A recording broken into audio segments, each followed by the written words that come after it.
Chapter 22. Know how to end things. The exit strategy. You are judged in this world by how well you bring things to an end. A messy or incomplete conclusion can reverberate for years to come, ruining your reputation in the process. The art of ending things well is knowing when to stop, never going so far that you exhaust yourself or create bitter enemies that embroil you in conflict in the future.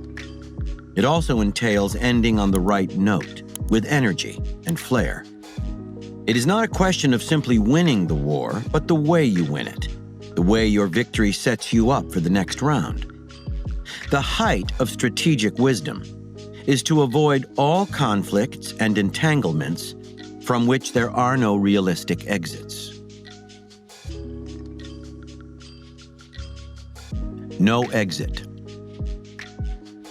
For the most senior members of the Soviet Politburo, General Secretary Leonid Brezhnev, KGB head Yuri Andropov, and Defense Minister Dmitry Ustinov, the late 1960s and early 70s seemed a golden era. These men had survived the nightmare of the Stalin years and the bumbling reign of Khrushchev. Now, finally, there was some stability in the Soviet Empire. Its satellite states in Eastern Europe were relatively docile, particularly after an uprising in Czechoslovakia in 1968 had been squashed. Its arch nemesis, the United States, had received a black eye from the Vietnam War. And, most promising of all, the Russians had slowly been able to expand their influence in the Third World. The future looked bright. A key country in the Russians' plans for expansion was Afghanistan, on their southern border. Afghanistan was rich in natural gas and other minerals, and had ports on the Indian Ocean. To make it a Soviet satellite would be a dream come true. The Russians had been insinuating themselves into the country since the 1950s, helping to train its army, building the Salang Highway from Kabul north to the Soviet Union, and trying to modernize this backward nation. All was going according to plan until the early to mid-1970s, when Islamic fundamentalism began to become a political force across Afghanistan. The Russians saw two dangers. First, that the fundamentalists would come to power, and seeing communism as godless and loathsome would cut off ties with the Soviets. And second, that fundamentalist unrest would spill over from Afghanistan into the southern Soviet Union, which had a large Islamic population. In 1978, to prevent such a nightmare scenario, Brezhnev secretly supported a coup that brought the Afghan Communist Party to power. But the Afghan communists were hopelessly factionalized, and only after a long power struggle did a leader emerge. Hafizullah Amin, whom the Soviets distrusted. On top of that, the communists were not popular in Afghanistan, and Amin resorted to the most brutal means to maintain his party's power. This only fed the fundamentalist cause. All around the country, insurgents, the Mujahideen, began to rebel, and thousands of Afghan soldiers defected from the army to them. By December 1979, the communist government in Afghanistan was on the verge of collapse. In Russia, the senior members of the Politburo met to discuss the crisis. To lose Afghanistan would be a devastating blow and a source of instability after so much progress had been made. They blamed Amin for their problems. He had to go. Ustinov proposed a plan. Repeating what the Soviets had done in quelling rebellions in Eastern Europe, he advocated a lightning strike by a relatively small Soviet force that would secure Kabul and the Salang Highway. Amin would then be ousted, and a communist named Babrak Karmal would take his place. The Soviet army would assume a low profile, and the Afghan army would be beefed up to take over from it. During the course of some 10 years, Afghanistan would be modernized and would slowly become a stable member of the Soviet bloc. Blessed with peace and prosperity, the Afghan people would see the great benefits of socialism and embrace it. A few days after the meeting, Ustinov presented his plan to the Army's Chief of Staff, Nikolai Ogarkov. Told that the invading army would not exceed 75,000 men, Ogarkov was shocked. That force, he said, was far too small to secure the large, mountainous expanses of Afghanistan, a very different world from Eastern Europe. Ustinov countered that a giant invading force would generate bad publicity for the Soviets in the Third World and would give the insurgents a rich target. Ogarkov responded that the fractious Afghans had a tradition of suddenly uniting to throw out an invader, and that they were fierce fighters. Calling the plan reckless, he said it would be better to attempt a political solution to the problem. His warnings were ignored. The plan was approved by the Politburo, and on December 24th was put in motion. Some Red Army forces flew into Kabul, while others marched down the Salang Highway. Amin was quietly taken away and killed, while Karmal was shuffled into power. Condemnation poured in from all over the world, but the Soviets figured that would eventually die down. It usually did. In February 1980, Andropov met with Karmal and instructed him on the importance of winning the support of the Afghan masses. Presenting a plan for that purpose, he also promised aid in money and expertise. He told Karmal that once the borders were secured, the Afghan army built up, and the people reasonably satisfied with the government, Karmal should politely ask the Soviets to leave. The invasion itself went more easily than the Soviets had expected, and for this military phase, their leaders could confidently declare mission accomplished. But within weeks of Andropov's visit, they had to adjust this assessment. The Mujahideen were not intimidated by the Soviet army as the Eastern Europeans had been. In fact, since the invasion, their power only seemed to grow, their ranks swelling with both Afghan recruits and outsiders. Ustinov funneled more soldiers into Afghanistan and ordered a series of offensives in parts of the country that were sheltering the Mujahideen. The Soviets' first major operation was that spring when they moved into the Kunar Valley with heavy weaponry, leveling entire villages and forcing the inhabitants to flee to refugee camps in Pakistan. Having cleared the area of rebels, they withdrew. A few weeks later, reports came in that the Mujahideen had quietly returned to the Kunar Valley. All the Soviets had done was leave the Afghans more embittered and enraged, making it easier for the Mujahideen to recruit. But what could the Soviets do? To let the rebels alone was to give the Mujahideen the time and space to grow more dangerous. Yet the army was too small to occupy whole regions. Its answer was to repeat its police operations again and again, but with more violence, hoping to intimidate the Afghans. But, as Ogarkov had predicted, this only emboldened them. Meanwhile, Karmal initiated programs to teach literacy, to give more power to women, to develop and modernize the country, all to peel off support from the rebels. But the Afghans preferred their traditional way of life by a vast majority, and the Communist Party's attempts to expand its influence had the opposite effect. Most ominous of all, Afghanistan quickly became a magnet for other countries eager to exploit the situation there against the Soviets. The United States in particular saw an opportunity to revenge itself on Russia for supplying the North Vietnamese during the Vietnam War. The CIA funneled vast sums of money and materiel to the Mujahideen. In neighboring Pakistan, President Zia-ul-Haq viewed the invasion as a gift from heaven.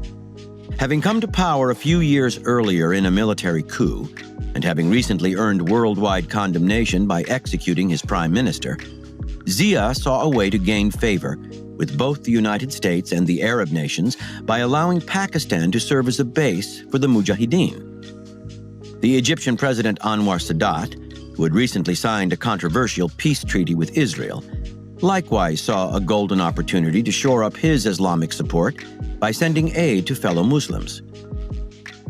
With Soviet armies stretched thin in Eastern Europe and around the world, Ustinov refused to send in more men. Instead, he armed his soldiers with the latest weaponry and worked to enlarge and strengthen the Afghan army. But none of this translated into progress. The Mujahideen improved their ambushes of Soviet transports and used the latest Stinger missiles acquired from the Americans to great effect. Years passed, and morale in the Soviet army dropped precipitously. The soldiers felt the hatred of the local population and were stuck guarding static positions, never knowing when the next ambush would come. Abuse of drugs and alcohol became widespread.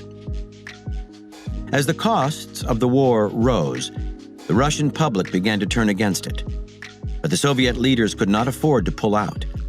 Besides creating a dangerous power vacuum in Afghanistan, that would deliver a sharp blow to their global reputation as a superpower. And so they stayed. Each year supposedly the last. The senior members of the Politburo slowly died off. Brezhnev in 1982, Andropov and Ustinov in 1984, without seeing the slightest progress. In 1985, Mikhail Gorbachev became General Secretary of the Soviet Union. Having opposed the war from the beginning, Gorbachev started phased withdrawals of troops from Afghanistan. The last soldiers left early in 1989. In all, over 14,000 Soviet soldiers died in the conflict, but the hidden costs to the delicate Russian economy, to the people's slender faith in their government, were far greater. Only a few years later, the entire system would come tumbling down. Interpretation.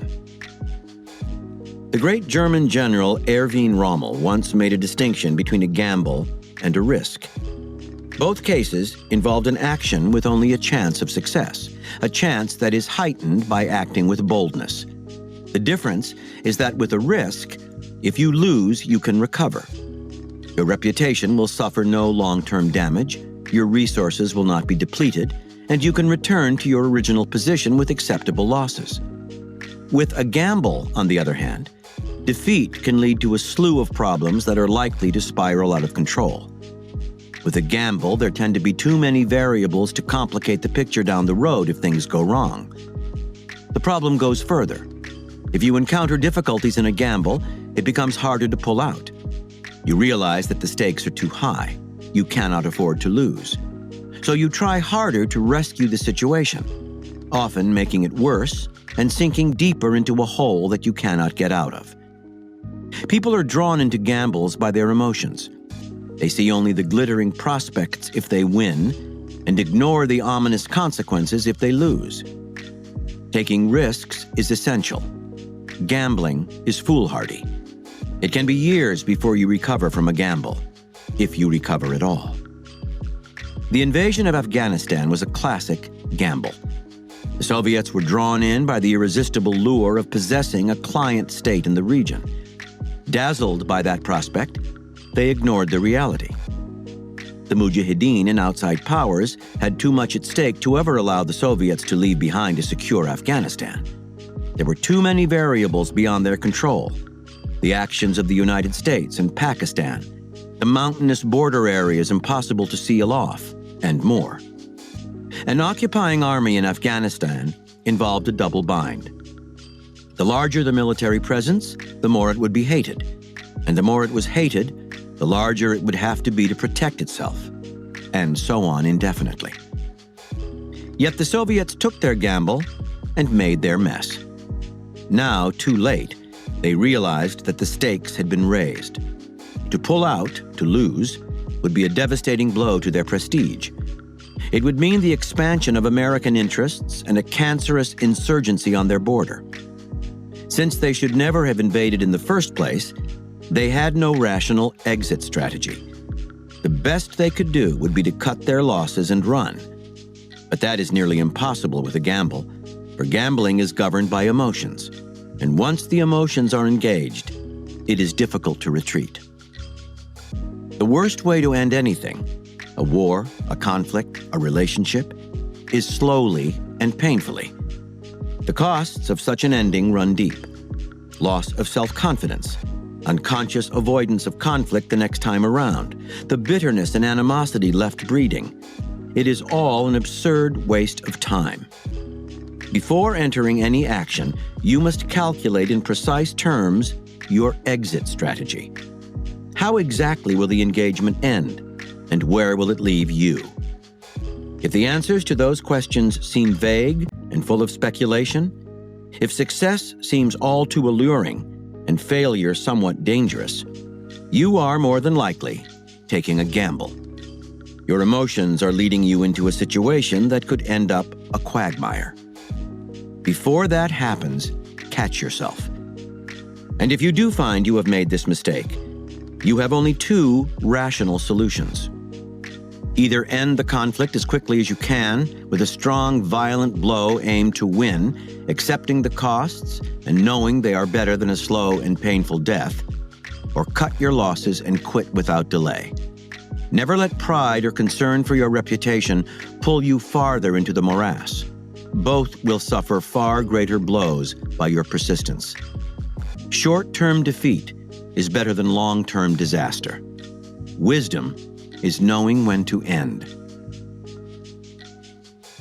By Confucius. To go too far is as bad as to fall short. Ending as beginning. As a young man, Lyndon B. Johnson had just one dream: to climb the ladder of politics and become president. When Johnson was in his mid-20s, the goal was starting to seem unreachable.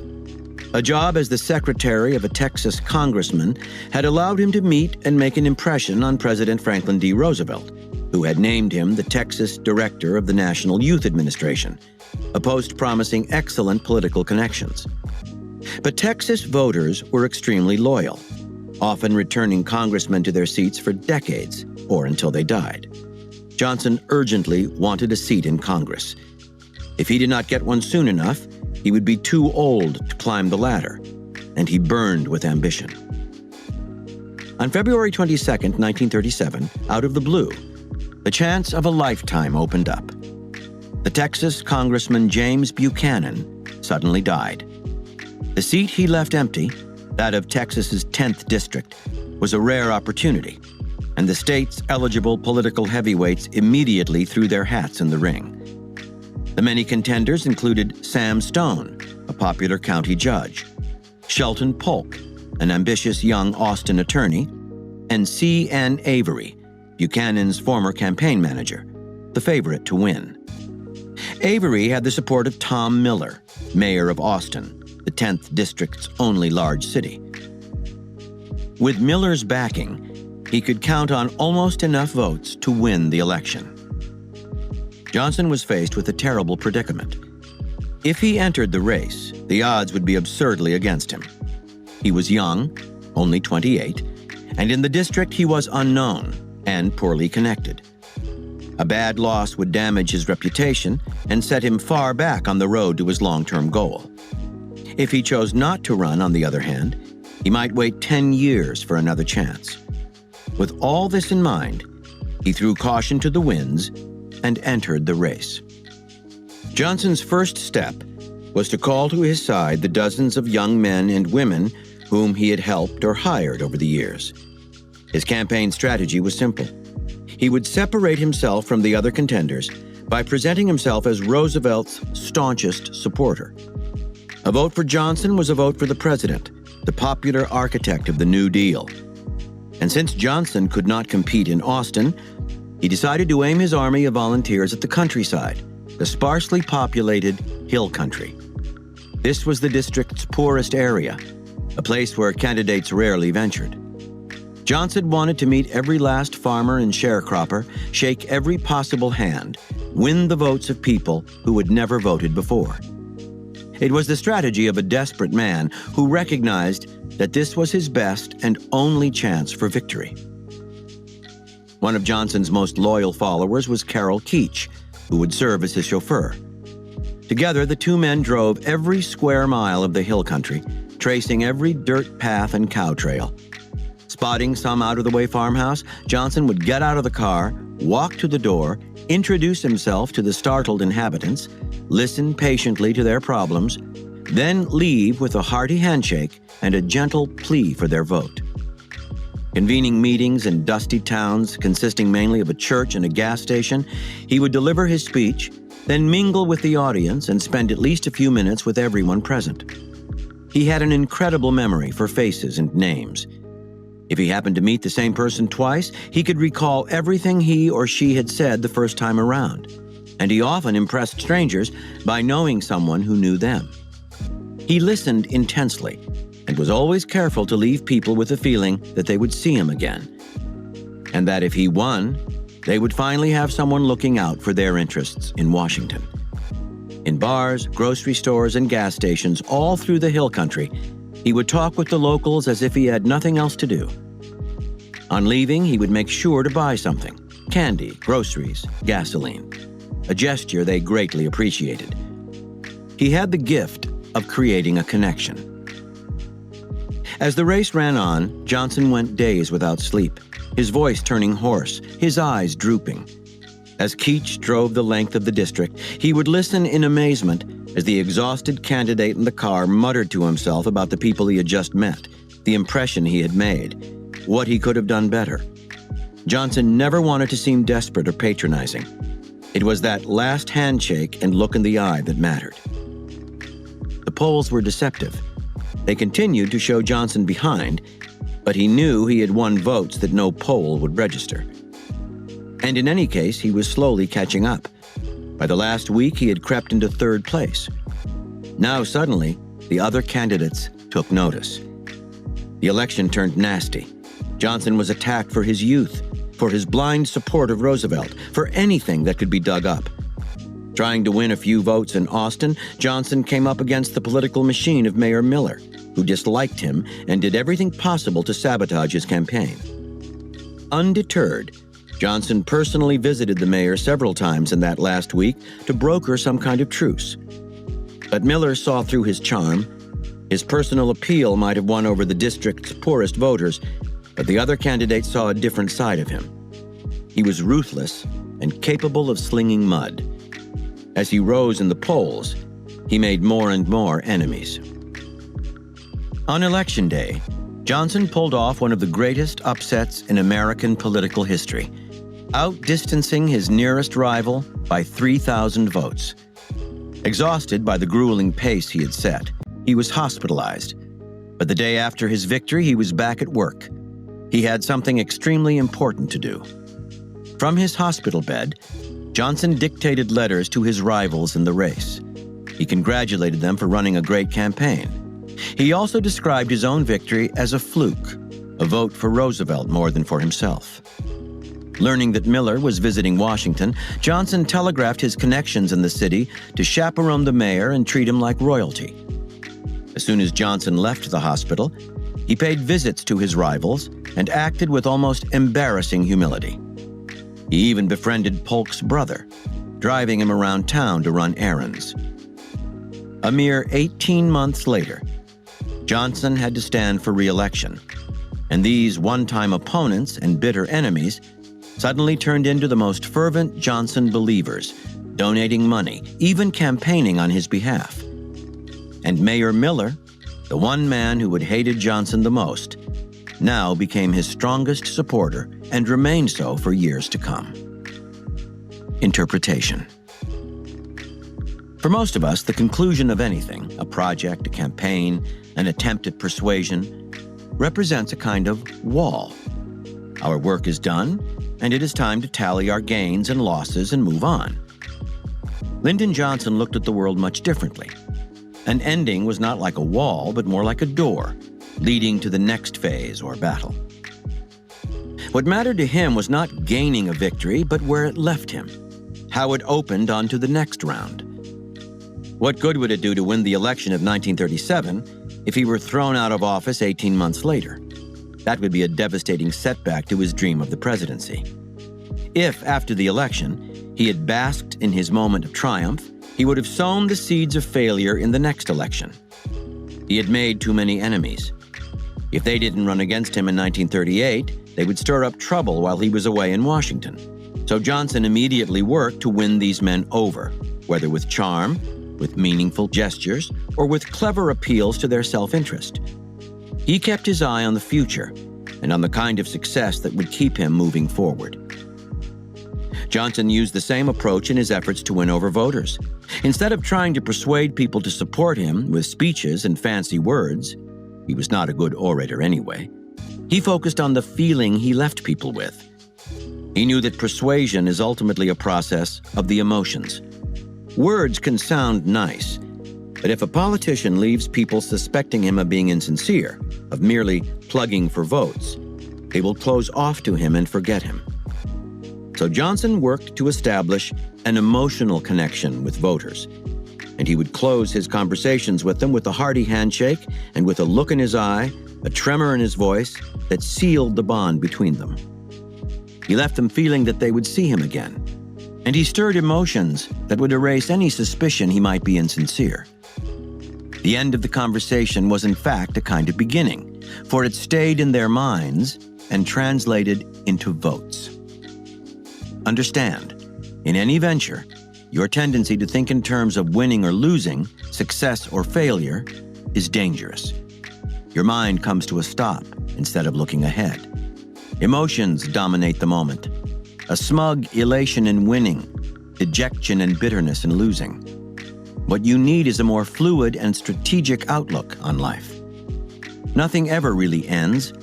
How you finish something will influence and even determine what you do next. Some victories are negative, they lead nowhere. And some defeats are positive, working as a wake-up call or lesson.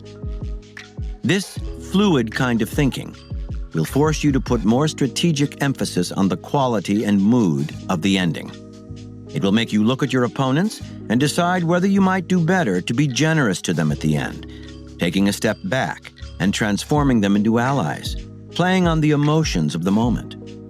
Keeping your eyes on the aftermath of any encounter, you will think more of the feeling you leave people with, a feeling that might translate into a desire to see more of you.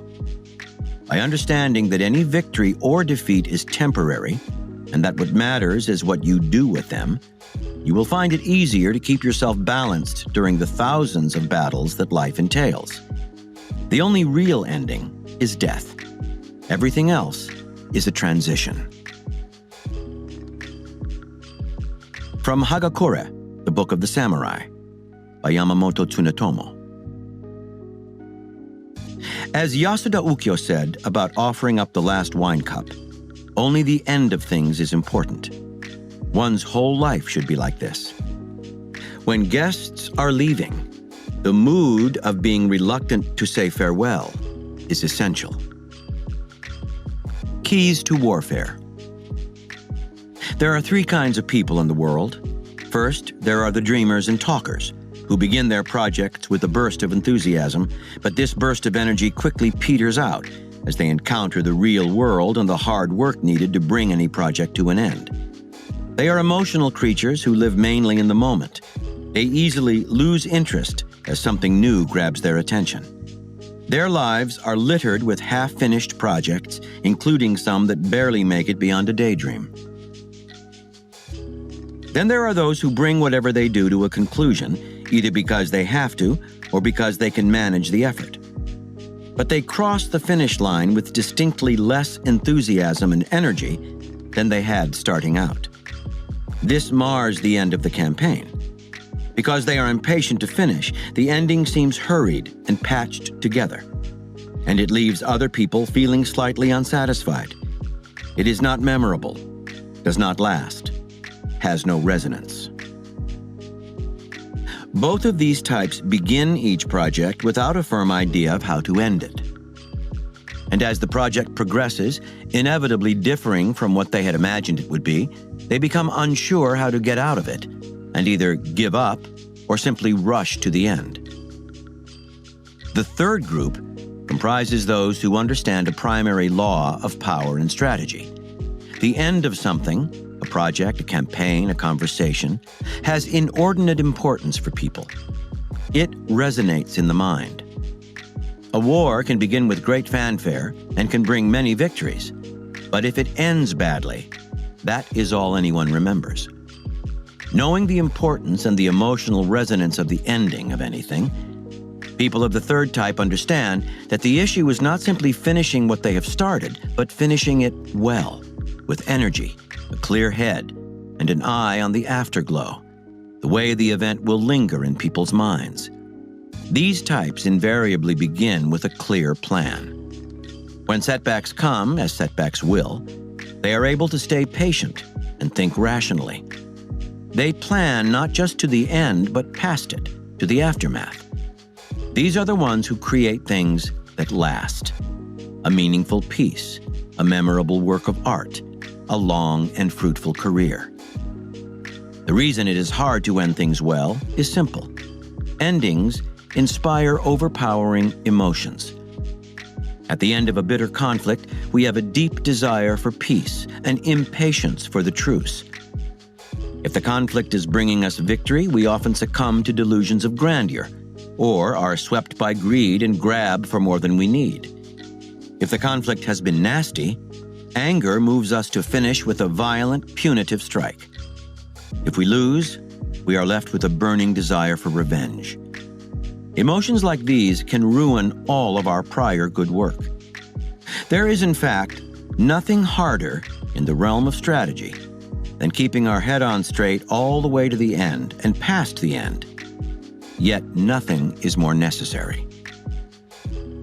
Napoleon Bonaparte was perhaps the greatest general that ever lived.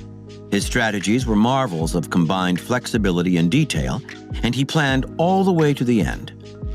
But after defeating the Austrians at Austerlitz and then the Prussians at Jena-Auerstedt, his two greatest victories, he imposed on these nations harsh terms intended to make them weakened satellites of France.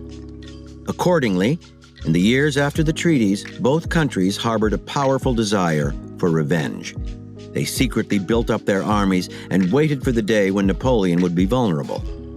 That moment came after his disastrous retreat from Russia in 1812, when they pounced on him with horrible fervor. Napoleon had allowed petty emotion, the desire to humiliate, revenge himself, and force obedience, to infect his strategy. Had he stayed focused on his long-term interests, he would have known that it was better to weaken Prussia and Austria psychologically rather than physically, to seduce them with apparently generous terms, transforming them into devoted allies instead of resentful satellites. Many in Prussia had initially seen Napoleon as a great liberator. Had he only kept Prussia as a happy ally, he would have survived the debacle in Russia, and there would have been no Waterloo. Learn the lesson well. Brilliant plans and piled-up conquests are not enough. You can become the victim of your own success, letting victory seduce you into going too far, creating hard-bitten enemies, winning the battle, but losing the political game after it. What you need is a strategic third eye, the ability to stay focused on the future while operating in the present and ending your actions in a way that will serve your interests for the next round of war. This third eye will help you counteract the emotions that can insidiously infect your clever strategies, particularly anger and the desire for revenge. The critical question in war is knowing when to stop, when to make your exit and come to terms. Stop too soon, and you lose whatever you might have gained by advancing. You allow too little time for the conflict to show you where it is heading. Stop too late, and you sacrifice your gains by exhausting yourself, grabbing more than you can handle, creating an angry and vengeful enemy. The great philosopher of war, Karl von Clausewitz, analyzed this problem, discussing what he called the culminating point of victory, the optimum moment to end the war. To recognize the culminating point of victory, you must know your own resources, how much you can handle, the morale of your soldiers, any signs of a slackening effort. Fail to recognize that moment, keep fighting past it, and you bring on yourself all kinds of unwanted consequences. Exhaustion, escalating cycles of violence, and worse. At the turn of the 20th century, the Japanese watched as Russia made advances into China and Korea. In 1904, hoping to stem Russian expansion, they launched a surprise attack on the Russian-held town of Port Arthur on the coast of Manchuria. Since they were clearly the smaller country and had fewer military resources, they hoped that a quick offensive would work in their favor. The strategy, the brainchild of Baron Gentaro Kodama, Vice Chief of Japan's General Staff, was effective. By stealing the initiative, the Japanese were able to bottle up the Russian fleet at Port Arthur while they landed armies in Korea. That allowed them to defeat the Russians in key battles on land and at sea. Momentum was clearly on their side. In April 1905, however, Kodama began to see great danger in his own success. Japan's manpower and resources were limited. Russia's were vast. Kodama convinced the Japanese leaders to consolidate the gains they had made and sue for peace. The Treaty of Portsmouth, signed later that year, granted Russia more than generous terms, but Japan solidified its position. The Russians moved out of Manchuria and Korea and left Port Arthur to Japan. Had the Japanese been carried along by their momentum, they would surely have passed the culminating point of victory and had all their gains wiped out by the inevitable counterattack. On the other side of the scale, the Americans ended the Gulf War of 1991 too soon, allowing much of the Iraqi army to escape its encirclement. That left Saddam Hussein still strong enough to brutally put down the Shiite and Kurdish uprisings that erupted after his defeat in Kuwait and to hang on to power. The Allied forces were held back from completing the victory by their desire not to appear to be beating up on an Arab nation and by the fear of a power vacuum in Iraq. Their failure to finish led to far greater violence in the long run.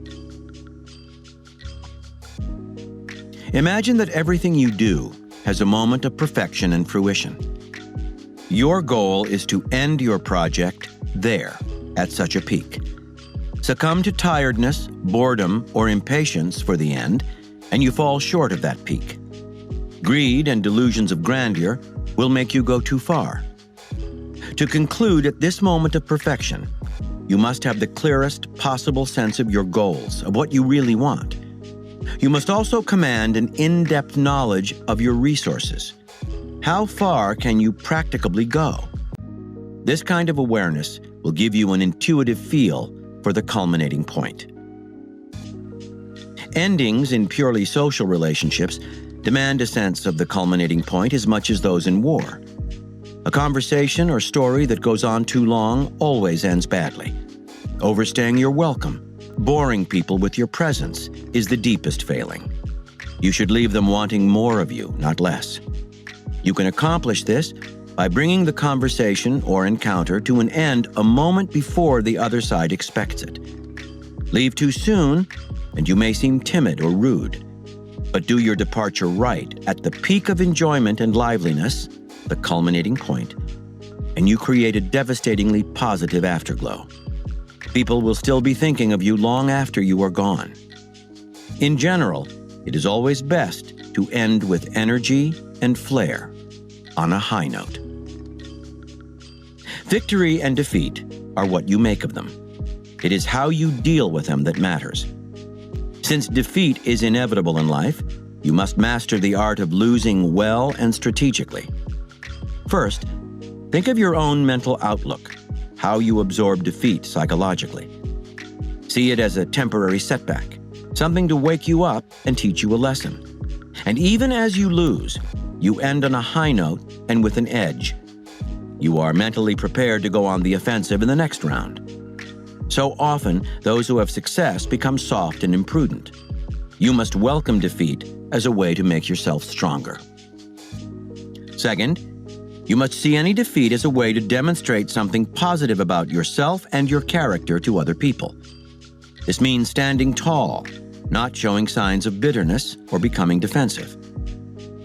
Early in his term as president, John F. Kennedy embroiled the country in the Bay of Pigs fiasco, a failed invasion of Cuba. While he accepted full responsibility for the debacle, he did not overdo his apologies.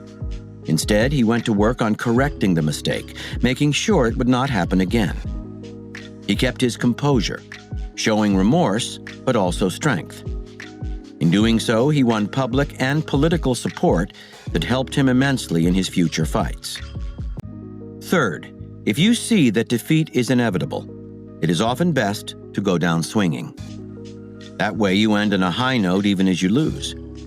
This helps to rally the troops, giving them hope for the future. At the Battle of the Alamo in 1836, every last American fighting the Mexican army died. But they died heroically, refusing to surrender. The battle became a rallying cry, "Remember the Alamo," and an inspired American force under Sam Houston finally defeated the Mexicans for good. You do not have to experience physical martyrdom, but a display of heroism and energy makes defeat into a moral victory that will soon enough translate into a concrete one. Planting the seeds of future victory in present defeat is strategic brilliance of the highest order. Finally, since any ending is a kind of beginning of the next phase, it is often wise strategy to end on an ambivalent note. If you are reconciling with an enemy after a fight, subtly hint that you still have a residue of doubt, that the other side must still prove itself to you. When a campaign or project comes to an end, leave people feeling that they cannot foresee what you will do next. Keep them in suspense, toying with their attention. By ending on a note of mystery and ambiguity, a mixed signal, an insinuating comment, a touch of doubt, you gain the upper hand for the next round in a most subtle and insidious fashion. Reversal. There can be no value in ending anything badly. There is no reversal. Here are further reflections on the exit strategy. From the I Ching. If one overshoots the goal, one cannot hit it. If a bird will not come to its nest but flies higher and higher, it eventually falls into the hunter's net. He who in times of extraordinary salience of small things does not know how to call a halt, but restlessly seeks to press on, draws upon himself misfortune at the hands of gods and men, because he deviates from the order of nature. By Tacitus. They create desolation and call it peace. From All's Well That Ends Well, by William Shakespeare. All's well that ends well, still the fine's the crown. Whate'er the course, the end is the renown. From The Great Arab Conquests, by John Bagot Glubb. 10,000 Muslims then marched through the mountain valleys upon Mecca. Muhammad divided his force into 4 columns. Muhammad gave strict orders that no violence was to be used. His own tent was pitched on high ground immediately overlooking the town. 8 years before, he had fled from Mecca under cover of darkness and lain hidden 3 days in a cave on Mount Thor, which from his tent he could now see rising beyond the city. Now 10,000 warriors were ready to obey his least command, and his native town lay helpless at his feet. After a brief rest, he remounted his camel and entered the town, reverently touched the black stone, and performed the 7 ritual circuits of the Kaaba. Muhammad the Conqueror was not vindictive. A general amnesty was proclaimed, from which less than a dozen persons were excluded, only 4 being actually executed. Ikrimah, the son of Abu Jahal, escaped to the Yemen, but his wife appealed to the apostle, who agreed to forgive him. The Muslim occupation of Mecca was thus virtually bloodless. The fiery Khalid ibn al-Walid killed a few people at the southern gate and was sharply reprimanded by Muhammad for doing so. Although the apostle had himself been persecuted in the city, and although many of his bitterest opponents were still living there, he won all hearts by his clemency on his day of triumph. Such generosity, or statesmanship, was particularly remarkable among Arabs, a race to whom revenge has always been dear.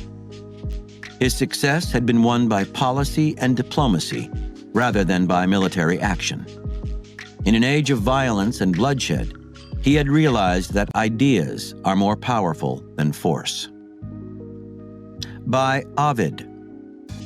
Either don't attempt it, or carry it through to the end. From Strategy, by B.H. Little Hart. Indeed, deepening study of past experience leads to the conclusion that nations might often have come nearer to their object by taking advantage of a lull in the struggle to discuss a settlement than by pursuing the war with the aim of victory. History reveals also that in many cases a beneficial peace could have been obtained if the statesmen of the warring nations had shown more understanding of the elements of psychology in their peace feelers. Their attitude has commonly been too akin to that seen in the typical domestic quarrel.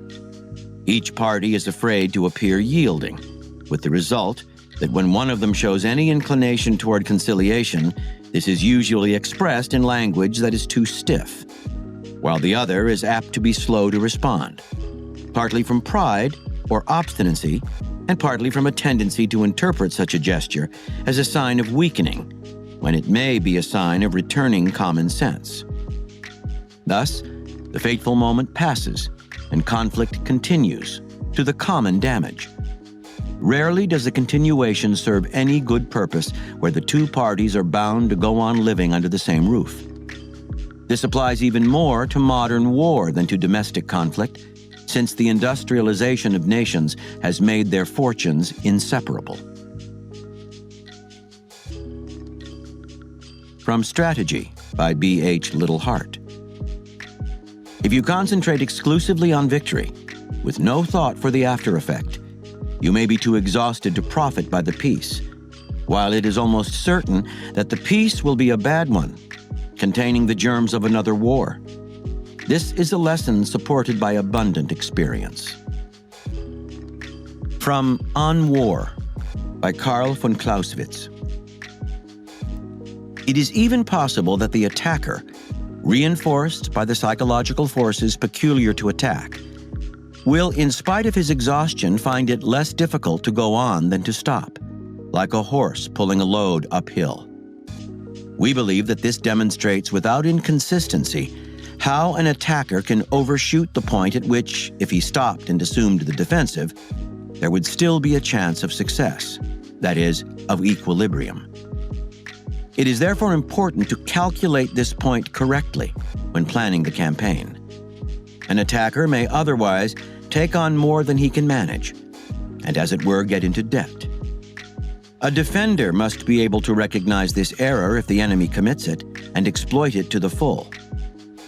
In reviewing the whole array of factors a general must weigh before making his decision, we must remember that he can gauge the direction and value of the most important ones only by considering numerous other possibilities, some immediate, some remote. He must guess, so to speak. Guess whether the first shock of battle will steel the enemy's resolve and stiffen his resistance, or whether, like a Bologna flask, it will shatter as soon as its surface is scratched. Guess the extent of debilitation and paralysis that the drying up of the particular sources of supply and the severing of certain lines of communication will cause in the enemy.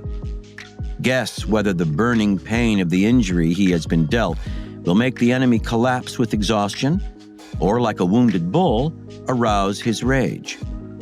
Guess whether the other powers will be frightened or indignant, and whether and which political alliances will be dissolved or formed.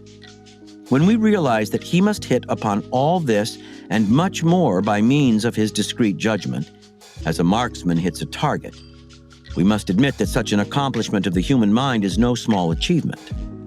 Thousands of wrong turns running in all directions tempt his perception. And if the range, confusion, and complexity of the issues are not enough to overwhelm him, the dangers and responsibilities may. This is why the great majority of generals will prefer to stop well short of their objective, rather than risk approaching it too closely, and why those with high courage and an enterprising spirit will often overshoot it, and so fail to attain their purpose. Only the man who can achieve great results with limited means has really hit the mark. From The Mind of War by Grant T. Hammond. The great prizefighter Jack Dempsey was once asked, "When you are about to hit a man, do you aim for his chin or his nose?" "Neither," Dempsey replied. "I aim for the back of his head." From the I Ching. Victory seems to have been achieved. There remains merely a remnant of the evil, resolutely to be eradicated as the time demands. Everything looks easy. Just there, however, lies the danger. If we are not on guard, evil will succeed in escaping by means of concealment. And when it has eluded us, new misfortunes will develop from the remaining seeds, for evil does not die easily. From The General's War, the inside story of the conflict in the Gulf, by Michael R. Gordon and General Bernard E. Traynor. CENTCOM's lightning war, Desert Storm, was over.